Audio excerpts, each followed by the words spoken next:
En primer lugar, quiénes eran los apaches y en segundo lugar, qué eran las incursiones apaches.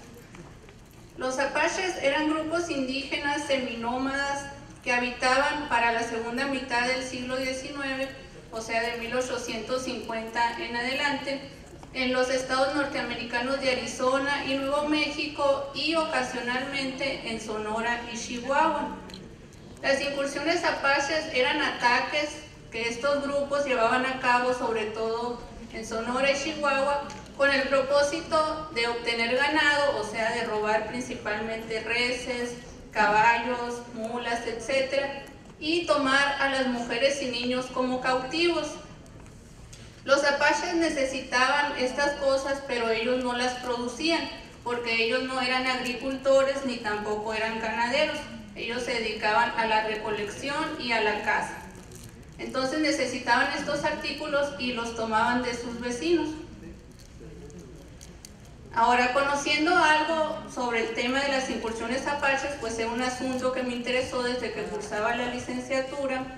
Tenía referencias de que en 1865 había ocurrido algo importante, que fue la creación del sistema de reservaciones en Estados Unidos para recluir a los apaches. Veíamos ahorita en los cortos de las películas, en el último corto, donde está un soldado norteamericano dando unas instrucciones a un grupo de apaches y está otro traduciendo. Lo que está haciendo ahí es enunciando las reglas que tenían que seguir los apaches ahora que iban a vivir en las reservaciones. Es decir, los norteamericanos necesitaban el territorio donde los apaches vivían. Entonces lo que hicieron fue sacarlos de ahí por la fuerza, ponerlos en estos centros donde ellos tenían que vivir y a cambio el gobierno norteamericano se iba a encargar de su manutención. Es decir, ellos les iban a proporcionar alimento y lo que necesitaran para sobrevivir. Pero obviamente esta no era la forma de vida a la que estaban acostumbrados los apaches. Entonces esto hizo que ellos incursionaran con más fuerza en México porque buscaban escapar del dominio de los norteamericanos.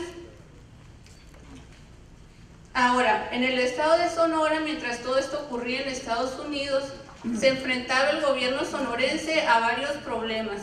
En primer lugar, una grave crisis económica, porque si ustedes recordarán de sus clases de historia, los franceses se acababan de ir del estado, acababa de terminar la intervención francesa.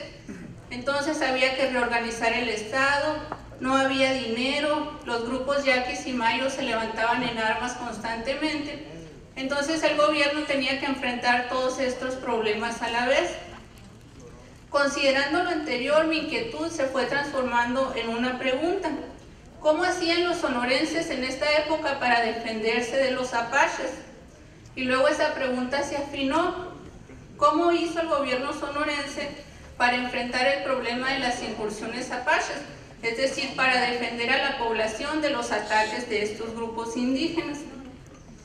Esta pregunta se transformó posteriormente en el objetivo de la investigación, conocer qué medidas había llevado a cabo el gobierno sonorense para defender a la población del estado de las incursiones apaches.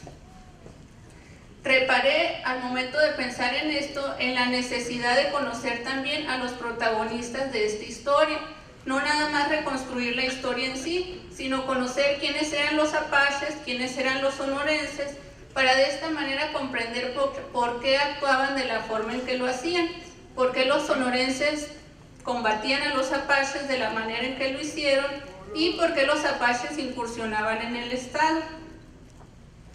Ahora, ¿cómo se construyó este relato o cómo se construyó este libro?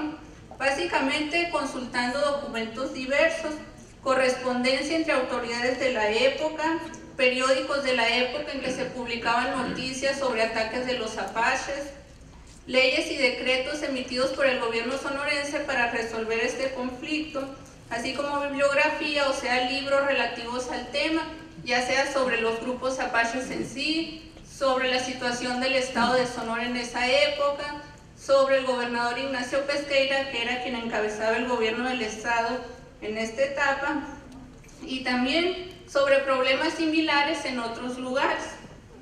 Todas estas fuentes y el análisis de las mismas me permitieron construir o reconstruir esta etapa de la historia de Sonora, y el texto quedó conformado así en 3 grandes apartados. El primero, que nos habla del contexto, o sea, cuál era la situación de Sonora en esa época. Otro apartado que nos habla de las medidas que tomó el gobierno sonorense para enfrentar a los apaches. Y otro apartado que nos habla con una mirada antropológica de quiénes eran los apaches y de cómo eran los sonorenses de esa época. Ahora, entre los hallazgos o las cosas que yo me encontré al realizar esta investigación fue que la falta de dinero para comprar armas era la principal dificultad o el principal problema que enfrentaba el gobierno sonorense para combatir a los apaches. Y entonces aplicaron diversas medidas para hacerse de esos recursos con los cuales comprar armas. Una de ellas fue descontar a los empleados de gobierno parte de su sueldo para dedicarlo a comprar armas y municiones para combatir a los apaches. Otra de las medidas que se aplicó en esa época fue elevar el precio de las gratificaciones por cabelleras. Las gratificaciones eran recompensas que el gobierno sonorense pagaba por cada apache que un sonorense matara. Mataban a los apaches, le cortaban la cabellera, la presentaban a alguna autoridad y esa autoridad les daba una recompensa en dinero a la persona que la trajera. Otro de los hallazgos fue que los pápagos fueron utilizados también para combatir a los apaches. Enfrentar indígena contra indígena fue una medida que utilizó también el gobierno sonorense para solucionar este problema. Ahora les hago una invitación para que se acerquen y conozcan el libro. A través de estos temas y a través de este tema y de otros temas relacionados con la historia del Estado, les hago una invitación para que se acerquen a conocer nuestro pasado, porque conociendo de dónde venimos podemos comprender mejor quiénes somos y hacia dónde vamos. Gracias.